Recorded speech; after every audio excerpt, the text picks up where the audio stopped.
অবিশ্বাস্য ব্যাপার, তেলের বোতলে রসুন চাষ। অবিশ্বাস্য একটা ব্যাপার। দর্শক, আজকের ভিডিওতে আপনাদেরকে আমি দেখাবো কিভাবে তেলের বোতলে রসুন চাষ করা হলো।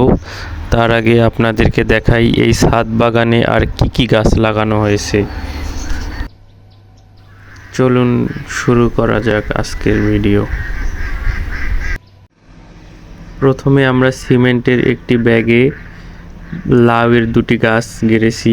লাউয়ের বীজ এখানে গাড়া হয়েছিল, তারপরে এখান থেকে গাছ হয়েছে। তারপরে দেখতে পাচ্ছেন এই শিম গাছটি। তারপরে আমরা এই যে তুলসীর গাছ, তারপরে দেখতে পাচ্ছেন এই যে টমেটোর গাছ। এই যে টমেটো গাছে টমেটো ধরছে, এই সিজনের প্রথম টমেটো। এর আগের বছর আমরা ছাদ বাগান থেকে প্রচুর টমেটো খেয়েছি। দেখেন এই যে 5 লিটারের বোতলে রসুনের কিভাবে গাছ হয়েছে। এইভাবে আপনারাও লাগাতে পারেন আপনাদের ছাদ বাগানে।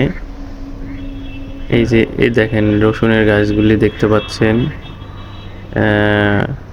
এদিকে মরিচের গাছ, তারপরে টমেটো। এই যে সুন্দর ফুল আসছে, ফল হবে আশা করা যায় ভালো। তারপরে এই যে একটি ফুলের গাছ লাগানো হয়েছে, দেখতে পাচ্ছেন কত সুন্দর ফুল হয়েছে। এই যে মরিচের গাছ, এই যে একটি শসার গাছ, একটি হচ্ছে এটা কুমড়ার গাছ, শসার গাছ। এই যে একটা পুঁই শাকের গাছ। এবছরে এখান থেকে অনেক পুঁই শাক খেয়েছি। ছাদ বাগানে আপনারা দেখতে পাচ্ছেন কত সুন্দর।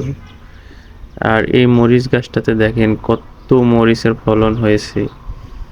একটি গাছে আমরা প্রায় 6 মাস যাবৎ এই গাছের মরিচ তুলে তুলে খাচ্ছি। সম্পূর্ণ বর্ষায় এই গাছের মরিচ খাওয়া হয়েছে। দেখতে পাচ্ছেন এই গাছে মরিচ ধরেছে। আমি ওদিক থেকে যদি একটু দেখাই আপনাদেরকে, দেখতে পাবেন। এই যে দেখেন একটি গাছে কতগুলো মরিচ ধরেছে। মরিচ হচ্ছে, আবার ফুল হচ্ছে, আবার মরিচ হচ্ছে। এইভাবেই ছাদ বাগান থেকে আপনারা একটি বিশুদ্ধ খাবারের ব্যবস্থা করতে পারেন। আমরা ছাদ বাগান থেকে কয়েক বছর যাবৎ এভাবে। তো চলুন এবার জেনে নেই কিভাবে এই রসুনগুলো লাগানো হয়েছে। প্রথমে তেলের বোতলটি কেটে নেওয়া হয়, তারপরে ওর ভিতর মাটি সার একসঙ্গে ভরানো হয়। তারপরে রসুনের একটি করে কোয়া দেওয়া হয় এবং সোজাসুজিভাবে লাইন করে গাড়া হয়। দেখেন তারপরে কত সুন্দরভাবে এই রসুনগুলি হয়েছে, একদম চমৎকার।